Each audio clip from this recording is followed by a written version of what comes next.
alamin. Wassalatu wassalamu ala asyrafil anbiya'i wal mursalin wa ala alihi wa sahbihi ajma'in. Puji beserta syukur mari sama-sama kita panjatkan kehadiran Ilahi Rabbi yang mana pada hari ini Allah telah memberi kesempatan kesehatan kepada kita untuk melanjutkan acara diseminasi modul 1/4 budaya positif. Kemudian selawat berserta salam mari sama-sama kita sajikan keharibaan Nabi besar kita Muhammad sallallahu alaihi wasallam yang telah membawa kita dari alam kebodohan ke alam yang berilmu pengetahuan. Sekarang Bapak Ibu, coba Bapak Ibu perhatikan. Sekarang saya akan mendemonstrasikan diseminasi saya yaitu modul 1.4, yaitu budaya positif, menyebarkan pemahaman dan pengalaman penerapan budaya positif di UPTW SD Negeri 21 Pesangan. Saya sendiri CGP Garnawati SPD Calon Guru Penggerak Angkatan 11 Hasan Bidun 23 Agustus 2024.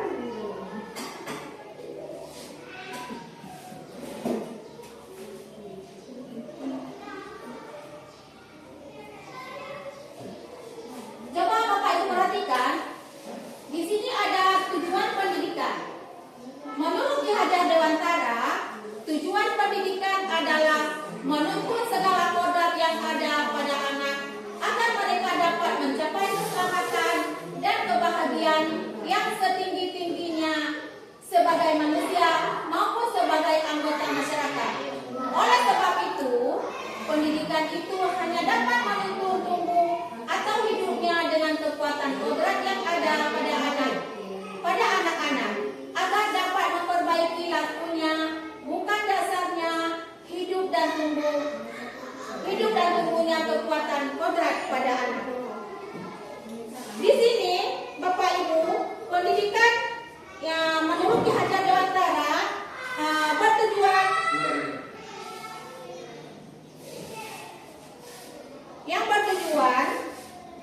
adalah untuk pendidikan bukan hanya tentang menghafal rumusan atau teori saja, tetapi Bapak Ibu lebih membantu karakter dan pengembangan potensi diri.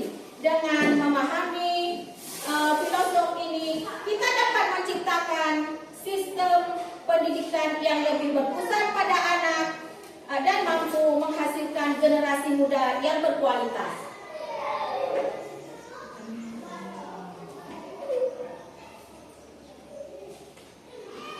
Sekarang coba Bapak Ibu perhatikan tentang budaya positif. Budaya positif di sekolah itu yaitu nilai dan kebiasaan di sekolah yang berpihak pada murid agar mereka dapat berkembang menjadi pribadi yang kritis, penuh hormat dan tanggung jawab sesuai dengan profil Pancasila. Budaya positif di sini Bapak Ibu, di sekolah yang berpihak pada murid adalah untuk membangkit siswa menjadi individu yang berpikir kritis. Kemudian dengan menciptakan lingkungan yang aman, mendorong pembelajaran aktif dari guru untuk memiliki peran sebagai fasilitator.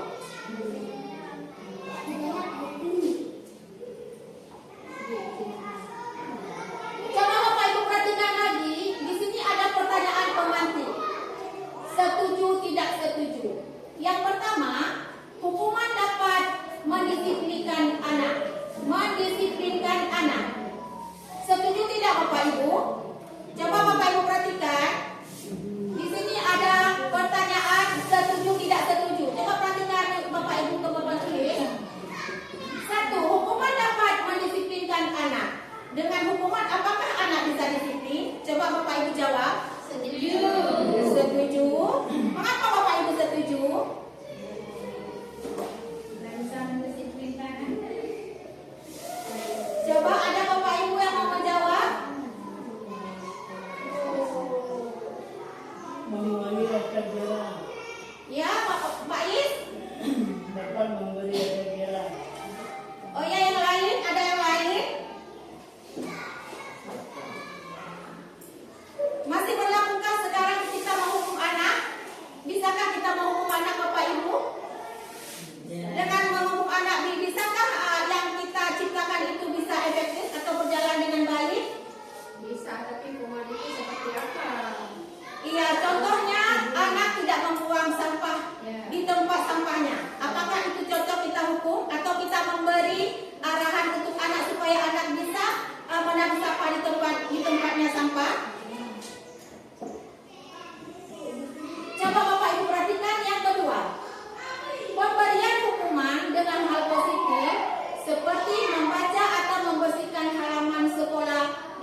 itu jangan melewati batas, nanti anak terlalu manja. Kalau kita tidak memberi imbalan buat anak, kadang-kadang kita menyuruh anak menyuruh membuat PR.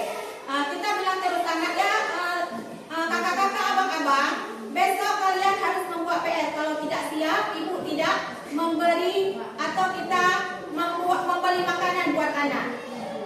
Jadi kalau kita tidak sesekali kita tidak memberi penghargaan buat anak, kadang-kadang anak menjadi malas karena mereka tergantung sudah terikat sekali dengan penghargaan dari kita. Jadi kita biasa-biasa saja Bapak Ibu. Coba. Kemudian di sini ada topik utama dalam budaya positif. Yang pertama, disiplin positif dan nilai-nilai kebajikan universal. Kemudian kedua, teori motivasi, hukuman dan penghargaan, restitusi. Kemudian yang ketiga ada keyakinan kelas. Bapak Ibu coba perhatikan. Yang keempat, kebutuhan dasar manusia. Yang kelima, ada restitusi 5 posisi kontrol. Yang keenam, restitusi segitiga restitusi.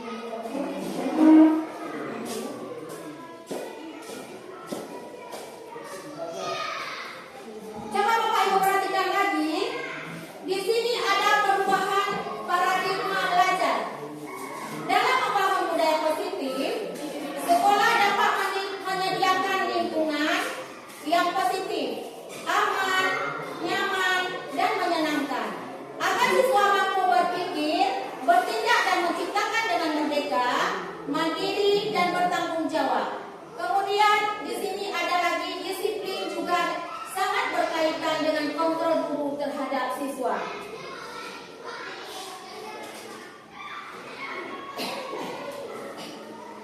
Coba Bapak Ibu perhatikan, disiplin adalah juga disiplin dan kontrol guru adalah dua hal yang saling berkaitan Bapak Ibu. Dua hal yang saling berkaitan. Kontrol guru yang efektif bisa membantu menciptakan lingkungan belajar yang kondusif dan mendorong siswa untuk berperilaku disiplin. Namun, kontrol ini harus dilakukan dengan bijaksana dan tidak dapat menghambat perkembangan siswa.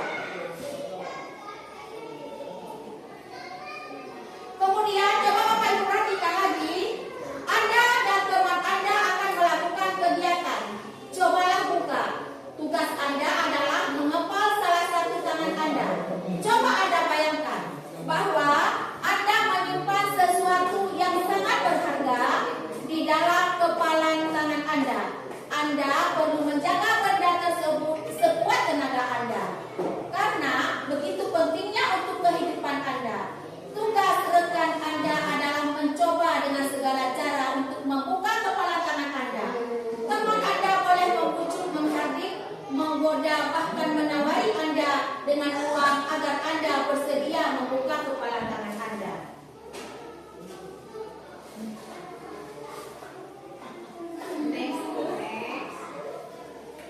Coba perhatikan lagi Bapak Ibu, apakah Anda atau B membuka kepala tangan Anda? Mengapa? Apa alasan Anda atau B membuka kepala tangan Anda? Apakah Anda atau B menutup kepala tangan Anda? Mengapa? Apa alasan Anda atau B tetap menutup kepala tangan Anda? Dalam kegiatan ini, sesungguhnya siapa yang memegang kendali atau kontrol untuk membuka atau menutup kepala tangan? Coba Bapak Ibu, mengapa Anda atau B membuka kepala tangan Anda? Mengapa? Apa alasan Anda atau B membuka kepala tangan Anda? Apakah ada yang memaksa ataukah kita bisa mengendali kita atau kita sendiri yang mengendalikan? Coba Bapak Ibu kasih saran. Iya, coba ada yang menanggapi, tolong Bapak Abna Umusna. Oh, iming-iming hadiah. Siapa yang mau hadiah? Ada lagi?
teori meluruskan beberapa miskonsepsi tentang makna kontrol.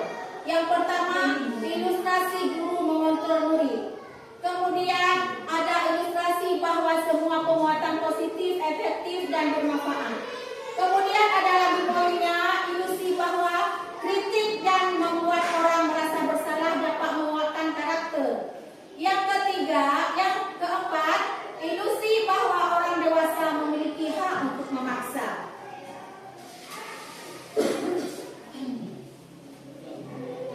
Sekarang coba kita lihat ada di disiplin positif. Teori kontrol, teori pilihan dari Dr. William Glasser. Di sini Anda tidak bisa mengontrol orang lain. Seperti tadi, hanya Anda bisa mengontrol diri Anda. Kemudian makna disiplin, belajar kontrol diri dengan menggali potensi kita agar tercapai tujuan mulia, yaitu sesuatu menjadi seseorang kita inginkan berdasarkan nilai-nilai yang kita hargai. Dari teori kontrol ini ada semua perilaku memiliki tujuan. Semua perilaku pasti memiliki tujuan. Kemudian ada model berpikir, menang,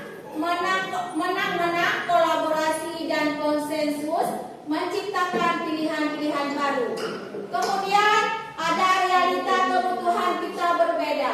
Kita berusaha memahami pandangan orang lain tentang dunia. Setiap orang memiliki gambaran yang berbeda. Tidak ada yang sama satu orang itu.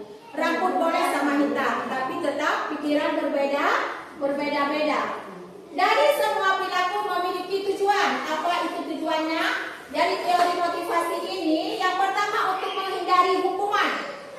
Kemudian untuk mendapatkan imbalan. Kemudian ketiga untuk menghargai diri sendiri. Dari model berpikir menang-menang, kolaborasi dan konsensus, menciptakan pilihan-pilihan baru.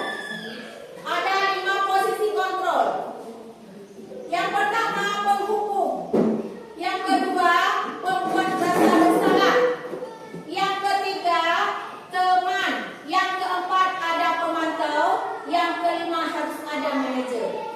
Kemudian realita atau kebutuhan kita berbeda. Kita berusaha memahami pandangan orang lain tentang dunia. Setiap orang memiliki gambaran yang berbeda. Di 5 kebutuhan dasar manusia, bertahan hidup.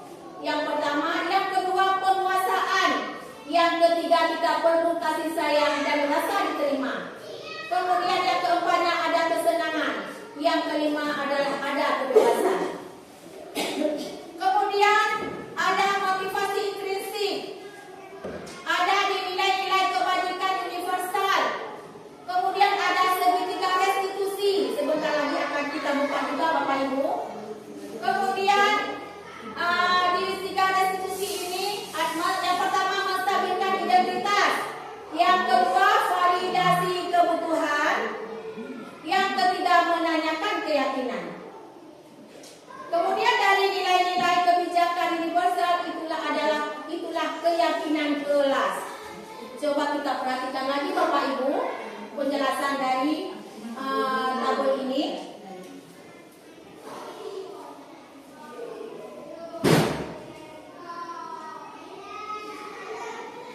Sekarang kita lihat Bapak Ibu coba perhatikan lagi apakah makna disiplin. Coba Bapak Ibu perhatikan. Disiplin berasal dari bahasa Latin, yaitu disiplina, yang berarti belajar. Disiplin mengacu pada disiplin diri yang memiliki tanggung jawab terhadap apa yang dilakukannya, berdasarkan nilai-nilai yang diyakininya. Disiplin diri membuat orang menggali potensi menuju sebuah tujuan. Sesuatu yang dihargai dan bermakna. Namun dalam budaya kita, makna kata disiplin telah berubah menjadi sesuatu yang dilakukan seseorang pada orang lain untuk mendapatkan kepatuhan dan memiliki kecenderungan. Ketidaknyamanan serta sering dihubungkan dengan tata tertib yang berkaitan dengan sanksi dan hukuman bagi yang melanggar.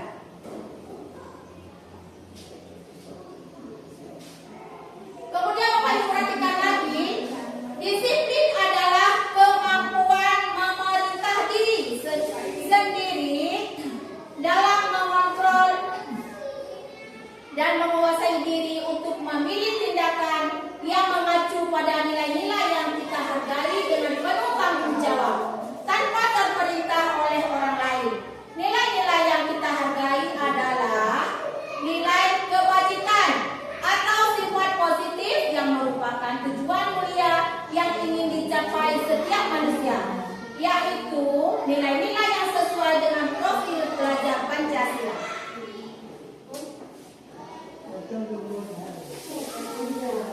Kemudian perhatikan lagi Bapak Ibu, tidak ada yang bicara sebentar Bapak Ibu.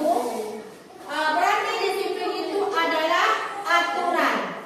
Dan apakah benar? Di sini sudah dicentang kali, yaitu berarti disiplin itu adalah bukan aturan, tapi kontrol diri. Sekarang Bapak Ibu perhatikan lagi, nilai-nilai kebajikan universal. Universal ini bersifat umum. Yang pertama, nilai-nilai kebajikan adalah sifat-sifat positif manusia yang merupakan tujuan mulia yang ingin dicapai setiap individu.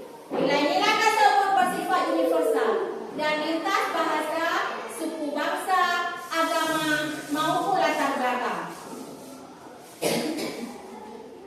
Kemudian poinnya lagi, di setiap perilaku atau perbuatan memiliki suatu tujuan dari Dr. William Glasser pada teori kontrol pada tahun 1984. Kemudian poinnya selanjutnya, dengan mengaitkan nilai-nilai kebajikan yang diyakini seseorang, maka motivasi intrinsiknya akan terbangun Bapak Ibu, sehingga menggerakkan motivasi dari dalam untuk dapat mencapai tujuan yang mulia yang kita inginkan.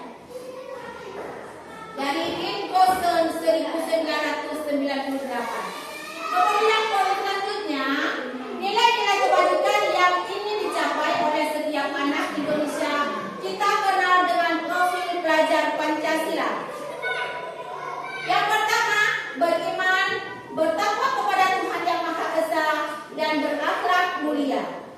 Kemudian yang kedua, mandiri. Yang ketiga, bernalar kritis. Yang keempat, berkebinekaan global. Yang kelima, bergotong royong. Dan yang keenam adalah kreatif. Sekarang kita perhatikan lagi, ada teori motivasi, hukuman, dan penghargaan restitusi. Sebagai seorang pendidik, saat Anda perlu hadir di suatu pelatihan, motivasi apakah yang mendasari tindakan Anda? Coba perhatikan Bapak Ibu, apakah Anda hadir karena tidak ingin ditegur, atau pihak panitia atau pengawas Anda, dan mendapatkan surat teguran, atau menghindari dari ketidaknyamanan dan hukuman? Apakah begitu Bapak Ibu?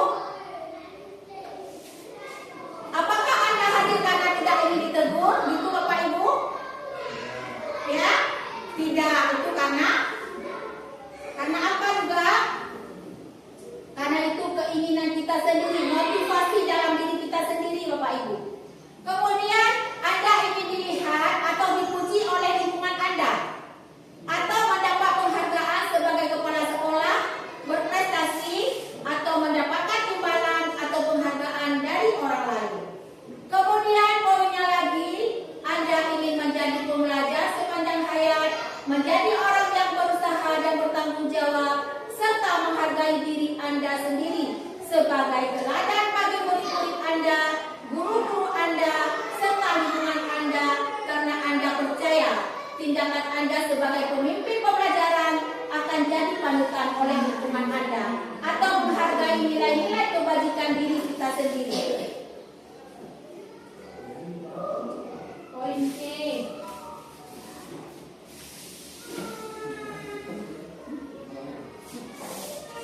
Manakah motivasi yang paling kuat mendasari tindakan Anda atau tindakan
apabila saya melakukannya. Itu tentu kita mengharapkan sebuah imbalan itu Bapak Ibu. Yang ketiga, untuk menghargai diri sendiri. Saya akan menjadi orang yang seperti apa bila saya melakukannya. Ya, itu dari minat dari kita sendiri. Kita tidak mengharap apa-apa saja dari luar. Itu termotivasi dari dalam hati kita sendiri. Sekarang merdeka. Merdeka ini menurut Ki Hajar Dewantara. Coba perhatikan, merdeka itu artinya tidak hanya terlepas dari perintah, akan tetapi juga cakap buat memerintah diri sendiri. Berarti kita harus memerintahkan diri kita sendiri dulu.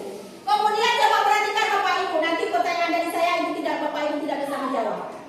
Hukuman atau konsekuensi. Ada di sini tindakan guru, kemudian hukuman atau konsekuensi. Nanti Bapak Ibu yang jawab. Yang pertama,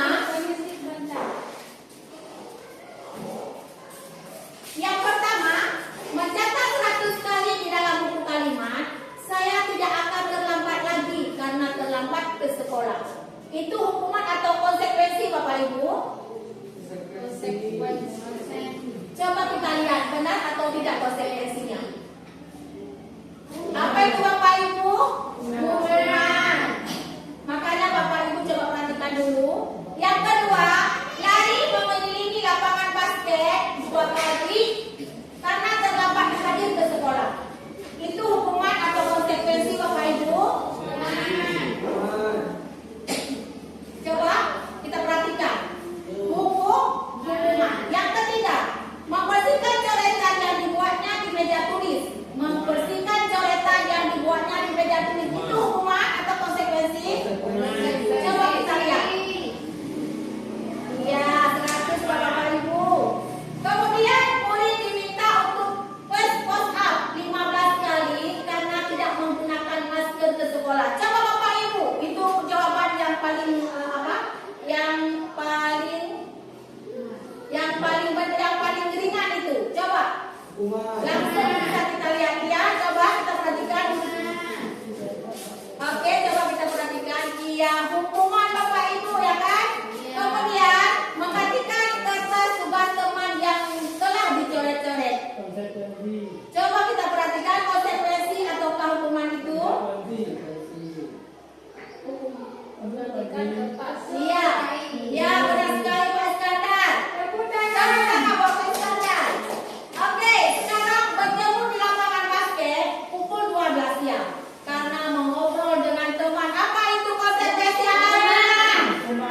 Iya, hukuman. Benar sekali Bapak Ibu. Kemudian murid diminta bertelanjang kaki sepanjang hari karena tidak menggunakan sepatu warna hitam sesuai peraturan sekolah. Coba kita perhatikan hukuman atau konsekuensi. Hukuman. Coba. Ayo, hukuman. Kemudian berdiri di depan kelas sambil mengangkat kaki 1 karena tidak bisa menjawab pertanyaan. Iya, itu hukuman. Nah, sekarang Bapak Ibu sudah mengerti tentang bagaimana yang dikatakan dengan hukuman atau konsekuensi, ya kan Bapak Ibu? Iya. Oke, sekarang kita lanjutkan. Nanti Bapak Ibu tidak sambung dulu yang lama. Sekarang perbedaan hukuman dan konsekuensi di sini sudah jelas-jelas kita lihat. Yang pertama, coba perhatikan dulu. Ada hukumannya dan ada konsekuensinya. Sekarang kita lihat perbedaan antara hukuman dan konsekuensi. Yang pertama, sesuatu yang dari hukuman, sesuatu yang menyakitkan harus terjadi. Nah, kita suka kali kalau yang namanya yang menyakitkan hati orang lain, kita suka sekali kita yang membuatnya, ya kan? Kemudian membuat anak sakit fisik maupun hati untuk jangka waktu yang lama. Kemudian dari hukumannya lagi ada anak membenci kedisiplinan. Kemudian ada paksaan. Kemudian mendorong anak menyakiti diri sendiri. Dari hukuman ini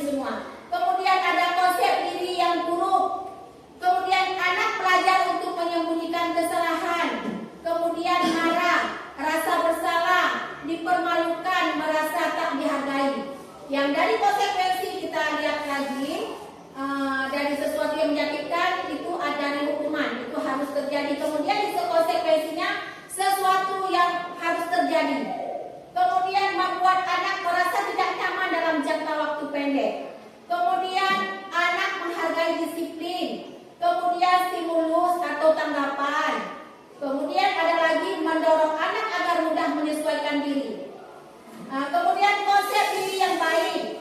Anak belajar untuk mematuhi peraturan.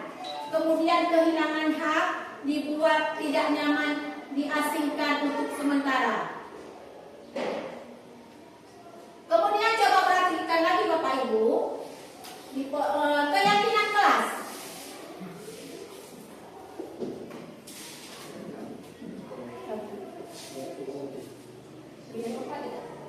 Mengapa tidak peraturan saja? Mengapa harus keyakinan kelas? Perhatikan Bapak Ibu. Biar nanti kita bisa terapkan di sekolah kita Bapak Ibu. Poin pertama, mengapa kita memiliki peraturan harus menggunakan helm bila mengendarai kendaraan roda 2? Kemudian, mengapa kita memiliki peraturan 3M? Apa itu 3M? Menggunakan masker, mencuci tangan, dan menjaga jarak 1,5 meter. Kemudian, mengapa kita memiliki peraturan harus datang tepat waktu pada saat mengikuti pelatihan? Untuk mendukung motivasi intrinsik ini, kembali ke nilai-nilai atau keyakinan-keyakinan lebih menggerakkan seseorang dibandingkan mengikuti serangkaian peraturan-peraturan. Coba sekarang kita lihat keyakinan kelas. Keyakinan kelas adalah nilai-nilai kebajikan atau prinsip. Prinsip universal yang disepakati bersama secara universal.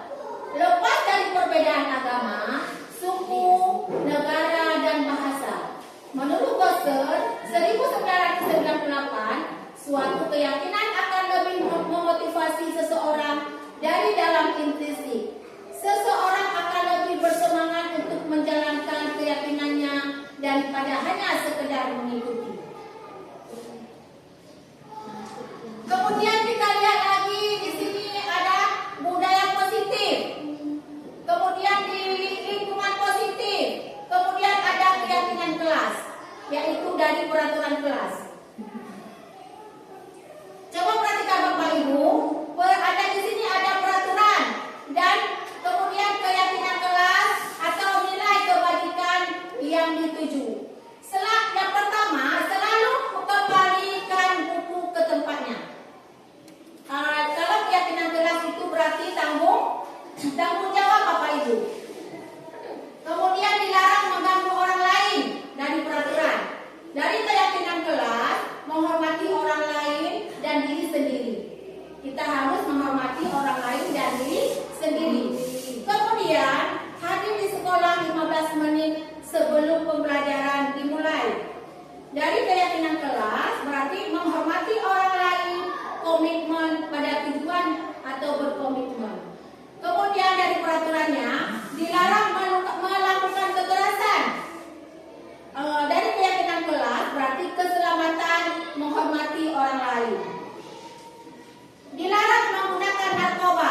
Kalau dari peraturannya dilarang menggunakan narkoba. Kalau dari keyakinan kelas adalah kita menjaga kesehatan kita. Kemudian ada lagi dari peraturan kelas bergantian atau menunggu giliran. Dari keyakinan kelas berarti menghormati orang lain, kesabaran, menghormati orang lain dan kesabaran. Kemudian menggunakan masker dari peraturan kelas. Dari keyakinan kelas berarti untuk menjaga kesehatan dan keselamatan. Di peraturannya lagi jangan berlari di kelas atau koridor. Dari keyakinan kelas berarti untuk menjaga keselamatan dan keamanan. Perhatikan lagi Bapak Ibu, pembentukan keyakinan kelas. Poin pertama, keyakinan kelas bersifat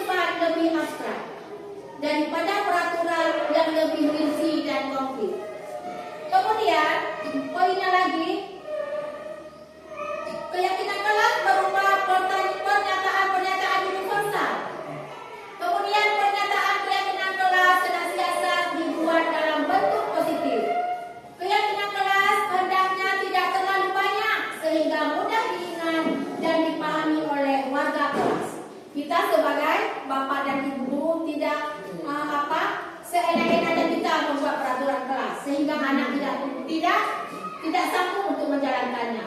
Kemudian keyakinan kelas sebaiknya sesuatu yang dapat diterapkan di lingkungan tersebut.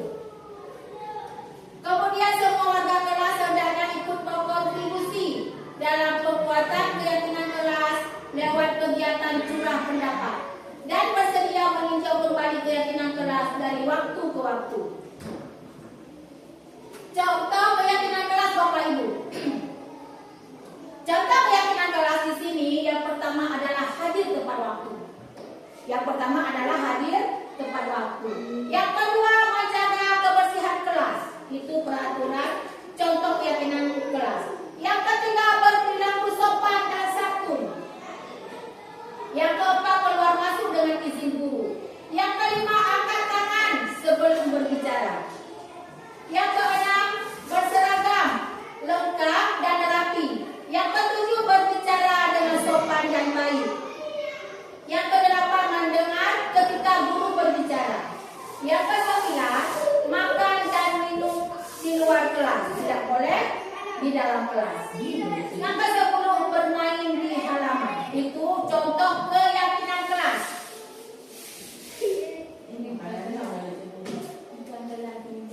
Sekarang coba kita lihat lagi kebutuhan dasar manusia. Apa saja dari kebutuhan dasar manusia? Kebutuhan dasar manusia, coba lihat di dalam tabel ini. Yang pertama, kebutuhan dasar manusia adalah kasih sayang dan rasa diterima. Siapa yang tidak butuh kasih sayang, Bapak Ibu? Gak ada, semua kita butuh kasih sayang. Kemudian adalah kesenangan. Kemudian adalah ada kekuasaan. Yang terakhir adalah kebebasan. Untuk bertahan hidup kita. Kalau kita dicaci maki oleh kawan-kawan kita, setuju tidak? Tidak, kita tidak sanggup. Ayo sekarang coba lihat dalam kasus Doni. Apabila jawaban Doni ketika ditanya oleh Ibu Ambar adalah karena ia lapar dan orang tuanya tidak membawakannya bekal makan siang, maka kebutuhan dasar yang sedang berusaha dipenuhi oleh Doni adalah kebutuhan untuk bertahan hidup. Kalau kita tidak makan seharian, sanggupkah Bapak Ibu? Tidak sanggup kita menahan lapar. Coba. Kemudian ada lagi kasih sayang dan rasa diterima. Dalam kasus Doni tersebut, apabila Doni menjawab bahwa alasan mengambil bekal temannya karena dia merasa senang temannya jadi memperhatikan dia. Ketika temannya melaporkan tindakannya itu pada gurunya dan gurunya memberitahu orang tuanya sehingga orang tuanya jadi memperhatikan dia, maka kebutuhan dasar yang sedang dipenuhi Doni adalah kebutuhan akan kasih sayang dan rasa diterima. Kemudian dari kebebasan, coba perhatikan Bapak Ibu. Dalam kasus Doni tersebut, apabila jawaban Doni adalah bahwa dia merasa bosan dengan bekal makanan yang dibawakan ibunya dari rumah, karena ibunya selalu membawakan bekal yang sama. Oleh karena itu dia ingin mencoba makanan teman-temannya yang beraneka ragam. Maka Doni sedang berusaha memenuhi kebutuhannya akan kebebasan.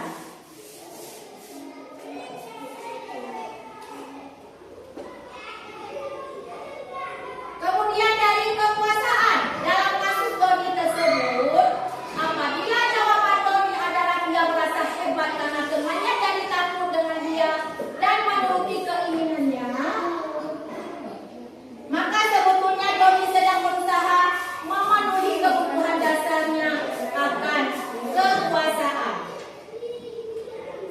Kemudian dari kesenangan Bapak Ibu, dalam kasus Doni tersebut, apabila Doni menjawab bahwa ia melakukan karena iseng saja dan ia menikmati ekspresi wajah teman-temannya yang kesal karena diambil makanannya dan menurut dia ekspresi teman-temannya itu lucu, maka berarti Doni sedang berusaha memenuhi kebutuhannya akan kesenangan. Kemudian restitusi 5 posisi kontrol. Coba kita lihat 5 posisi kontrol. Apa itu restitusi, Bapak Ibu, coba Bapak Ibu perhatikan. Restitusi adalah proses menciptakan kondisi bagi murid untuk memperbaiki kesalahan mereka, sehingga mereka bisa kembali pada kelompok mereka dengan karakter yang lebih kuat.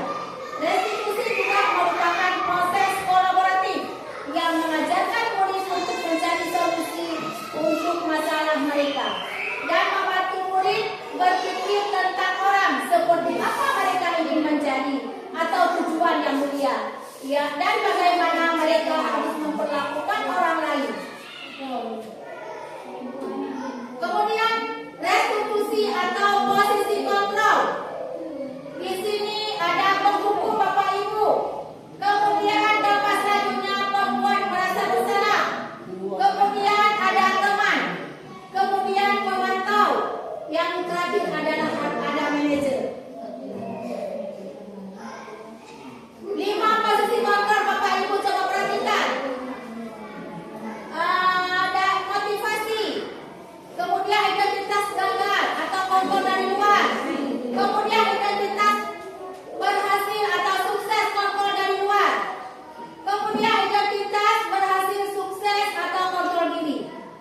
Di sini ada penghukum, ada pembuat rasa bersalah, ada teman seperti yang pada gambar tadi Bapak Ibu. Kemudian ada pemantau dan kemudian ada manajer. Guru berbuat, menghardik, menunjuk-nunjuk, menyakiti, menyindir. Kemudian membuat rasa bersalah, berceramah dan mengatakan seharusnya ibu kecewa. Kemudian ada teman, membuatkan alasan-alasan untuk murid. Kemudian pemantau, menghitung dan mengukur pemantau tadi. Kemudian kerja manajer adalah mengajukan pertanyaan-pertanyaan. Kemudian dari menghukum, guru berkata, kalau kamu tidak melakukannya, awas ya, rasakan.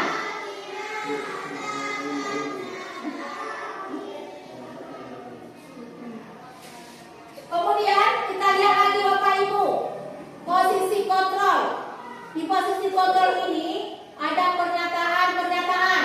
Siapa yang mengatakan, saya kecewa sekali dengan kamu? Siapa yang mengatakannya? Membuat orang merasa bersalah. Kemudian pernyataannya lagi, kamu tidak pernah benar melakukannya. Ayo lakukan demi Bapak Ibu. Itu adalah kamu tidak pernah benar melakukannya. Itu namanya penghukum. Kemudian dari pernyataan, apakah kamu mau mendapatkan stiker bintang hari ini? Itu dibilang dari pemantau. Kemudian bagaimana kamu bisa menyelesaikan masalah ini? Kata manajer. Kemudian dari penghukum, kamu selalu yang paling terakhir.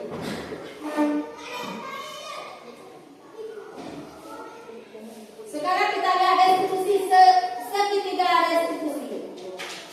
Ada tim Koser dalam bukunya restitusi skor disiplin 2001 telah merancang sebuah tahapan untuk memudahkan para guru dan orang tua dalam melakukan proses untuk menyiapkan anaknya untuk melakukan restitusi bernama segitiga restitusi atau restitution trigger.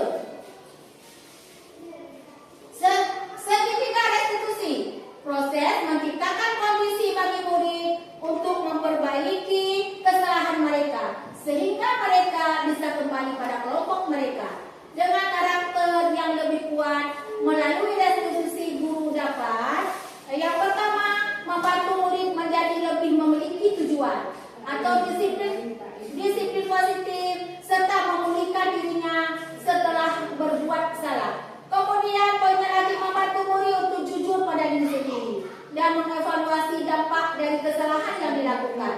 Kemudian memberikan penawaran bukan paksaan. Kemudian kita perhatikan segitiga restitusi.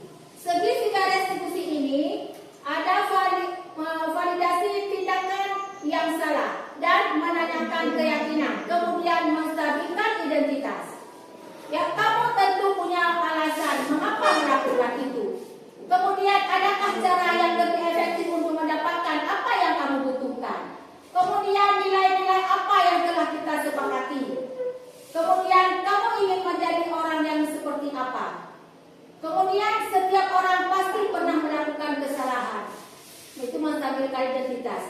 Kemudian kamu bukan satu-satunya yang pernah melakukan ini. Tahapan segitiga restitusi. Menstabilkan identitas. Berbuat salah itu tidak apa-apa. Kemudian tidak ada manusia yang sempurna. Dan saya juga pernah melakukan kesalahan seperti itu. Kita bisa menyelesaikan ini. Bapak Ibu tidak tertarik menjadi siapa yang salah, tapi Bapak Ibu ingin mencari solusi dari permasalahan ini. Kamu berhak merasa begitu. Kemudian validasi tindakan yang salah, Bapak Ibu. Tadi validasi yang benar. Sekarang kita lihat validasi tindakan yang salah. Kamu pasti punya alasan mengapa melakukan hal itu. Kemudian kamu patut bangga pada dirimu sendiri karena kamu telah melindungi sesuatu yang penting buatmu. Kemudian menanyakan keyakinan kelas, Bapak Ibu. Apa yang kita percaya sebagai kelas atau keluarga? Apa nilai-nilai umum yang kita telah sepakati? Kemudian apa bayangan kita tentang kelas yang ideal? Dan kemudian kamu mau jadi orang yang seperti apa?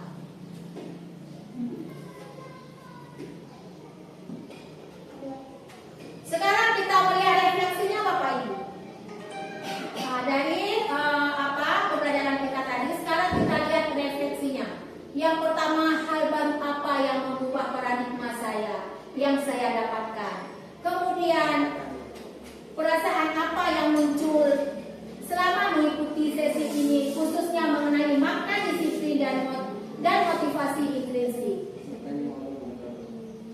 Coba perhatikan Bapak Ibu, hal baru apa yang mengubah paradigma saya, paradigma Bapak Ibu ya. Coba perhatikan Bapak Ibu, nanti Bapak Ibu ya, memberi tanggapan Bapak Ibu.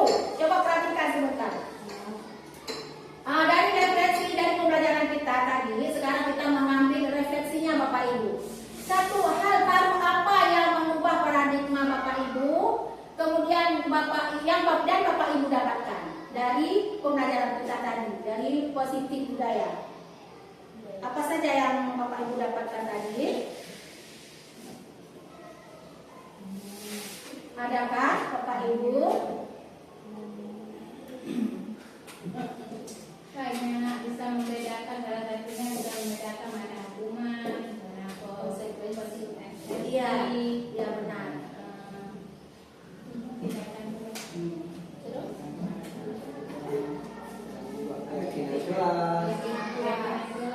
Iya.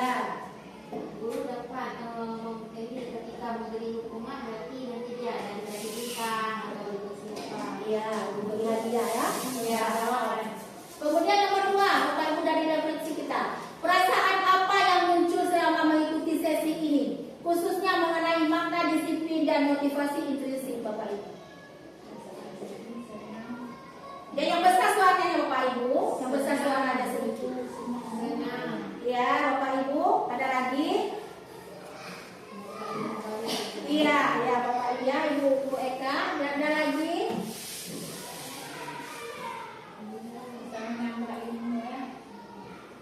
Ya kemudian nomor 3, peran amal seperti apakah yang Bapak Ibu telah lakukan selama mengikuti modul ini? Ya, mantap, alhamdulillah. Kemudian yang keempat, saya akan menjadi orang yang seperti apakah setelah mengikuti modul ini, Bapak Ibu? Dari Bapak Ibu. Bapak Ibu akan menjadi pamong yang seperti apakah setelah mengikuti modul ini? Bisa mengontrol diri Ibu tentunya terhadap anak-anak. Iya, benar sekali Pak Aka. Ada lagi, apa lagi Pak Aka? Berarti? Tenang, ya bisa mencoba mengikuti kegiatan kelas Bu. Iya. Ya. Bersama anak-anak Bu ya. Ya tentunya kita bersama anak-anak kita seorang bapak dan ibu guru di sekolah ya kan. Tentu kita menghadapi semua anak-anak kita yang ada di sekolah. Untuk hari ini baiklah sudah saya akhiri. Assalamualaikum warahmatullahi wabarakatuh.